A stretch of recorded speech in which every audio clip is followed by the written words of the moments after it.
വഖഫ് ഭൂമി തർക്കത്തിൽ മുനമ്പം ഭൂസമരം 36-ാം ദിവസവും തുടരുകയാണ്. മുനമ്പത്ത് ഭൂസംരക്ഷണ സമിതിയുടെ നേതൃത്വത്തിൽ മനുഷ്യച്ചങ്ങല ആരംഭിച്ചു. മുനമ്പം കടൽ തീരം മുതൽ ചെറായി വരെയാണ് മനുഷ്യച്ചങ്ങലയുള്ളത്.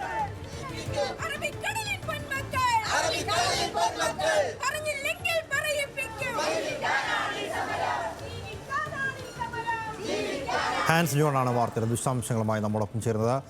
ഹാൻസ്, സമരം അതിൻ്റെ തീവ്രതയിലേക്ക് കടക്കുകയാണ്, പുതിയ രൂപങ്ങൾ എടുക്കുകയാണ്. എങ്ങനെ പോകുന്നു പ്രതിഷേധം?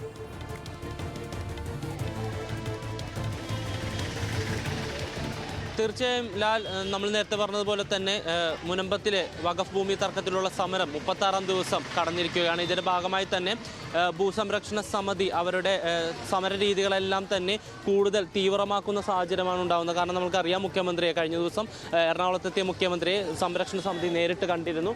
അതിനോടൊപ്പം തന്നെ സംരക്ഷണ സമിതിക്ക് മുഖ്യമന്ത്രി വാക്കും നൽകിയിരുന്നു. 22-ാം തീയതി യോഗം ചേരും, ചർച്ച നടത്തി വിഷയങ്ങളെല്ലാം പരിഹരിക്കും എന്നുള്ള ഒരു വാക്ക് നൽകിയിരുന്നു. പക്ഷേ എന്നിരുന്നാൽ പോലും മുനമ്പം നിവാസികൾ പല മേഖലയിൽ നിന്നുള്ള ആളുകളുമായി ബന്ധപ്പെട്ട് ഇവിടെ സമരം കൂടുതൽ ശക്തമാക്കുന്ന സാഹചര്യമാണ് ഉണ്ടാവുന്നത്. കാരണം ഇവിടെ നിന്ന് ഈ മുനമ്പത്ത് ഏകദേശം ചെറായി വരെ, മുനമ്പം പള്ളി മുതൽ ചെറായി വരെ ഏകദേശം 3 കിലോമീറ്റർ നീളത്തിലാണ് ഇപ്പോൾ മനുഷ്യച്ചങ്ങല തീർത്തിരിക്കുന്നത്. മുനമ്പം വേളാങ്കണ്ണി ദേവാലയത്തിന് സമീപമുള്ള ദൃശ്യങ്ങളാണ് നമുക്കിപ്പോൾ കാണാൻ കഴിയുന്നത്. SNDP യൂണിയന്റെയും മറ്റ് ജില്ലയിലെ വിവിധ സംഘടനകളുടെയും ഭാഗമായിട്ടുള്ള നിരവധി വ്യക്തികൾ ഇപ്പോൾ ഇവിടെ എത്തിച്ചേർന്നിട്ടുണ്ട്. നമുക്ക് ദൃശ്യങ്ങൾ കാണാം. തീവ്രമായ ഒരു സമരം തന്നെയാണ് ഇപ്പോൾ നടന്നുകൊണ്ടിരിക്കുന്നത്. ചേട്ടാ, ഇപ്പോൾ സമരം 36-ാം ദിവസങ്ങളിലേക്ക് കടക്കുകയാണ്. നിങ്ങൾ വീണ്ടും തീവ്രമായിക്കൊണ്ടിരിക്കുകയാണ് സമരം. അതെ, തീവ്രമാക്കാൻ അതേ നമുക്ക് നിവർത്തിയുള്ളൂ. കാരണം ഞങ്ങളെ 2.5 വർഷക്കാലം അലയിപ്പിച്ചു എന്നല്ല, നരകിപ്പിച്ചു. ആ ഒരു ഇതാണ് നമുക്ക് ഇടതുപക്ഷവും വലതുപക്ഷവും ചെയ്തുകൊണ്ടിരിക്കുന്നത്. ഇനി 22-ാം തീയതിക്ക് ഒരു നിയമം, ആ നിയമ ഭേദഗതിക്ക് ഞങ്ങൾക്ക് ജീവിക്കാനായിട്ടുള്ളൊരു ഇതാണ് ഞങ്ങൾക്ക് വേണ്ടത്. ആ പിണറായി സർക്കാർ ഞങ്ങൾക്ക് വേണ്ടിയിട്ട് ഒരു ഇത് വെച്ചിട്ടുണ്ട്.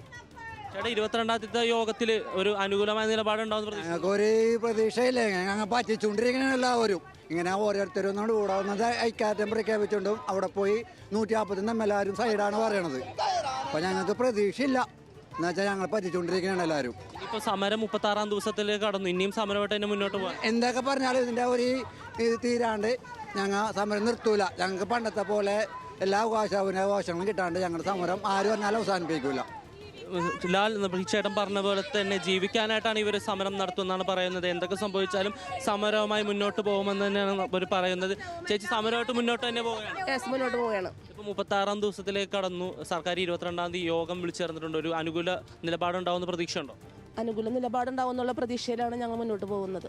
നിങ്ങൾക്ക് ഏതെങ്കിലും തരത്തിലുള്ള ഭയമോ, ബോർഡ് എപ്പോഴെങ്കിലും ഇറക്കി വിടുന്നോ, അങ്ങനെ എന്തെങ്കിലും തരത്തിലുള്ള ഇതുണ്ടോ? ആ ഒരു ഭയമില്ല, ഇറക്കി വിടാനായിട്ട് സാധിക്കില്ല ആർക്കും. ഇപ്പം ഇവിടെ നോക്കിയാണെങ്കിൽ തന്നെ ഒരുപാട് ആൾക്കാരാണ് ഇപ്പോൾ സമരത്തിന്റെ ഭാഗമായിട്ട് ഇവിടെ എത്തിയിരിക്കുന്നത്. അപ്പോൾ എല്ലാ ഭാഗത്തു നിന്നും നിങ്ങൾക്ക് മുനമ്പത്തേക്ക് ഇപ്പോൾ ആളുകൾ ഒഴുകിയെത്തുകയാണ്. അപ്പോൾ അതെങ്ങനെയാണ് നോക്കുകയാണെങ്കിൽ? അത് ഞങ്ങളോടുള്ള ഈ മുനമ്പം സമരം എന്ന് വെച്ചിട്ടുണ്ടെങ്കിൽ, മുനമ്പം സമരം തോറ്റാൽ ഭാരതം തോറ്റുന്ന. അപ്പോൾ ഭാരതം ജയിക്കേണ്ടതെന്നത് രാജ്യത്ത് എല്ലാവർക്കും ആവശ്യമാണ്. അപ്പോൾ ഈ സമരം മുനമ്പത്തിൽ മാത്രം ഒതുങ്ങുന്നതല്ല, രാജ്യത്തിൻ്റെ നന്മയ്ക്കായിട്ടുള്ള ഒരു സമരമാണ്. അതുകൊണ്ടാണ് ലോകമെമ്പാടുമുള്ള ആളുകൾ ഞങ്ങളെ തേടി ഇവിടെ എത്തുന്നത്.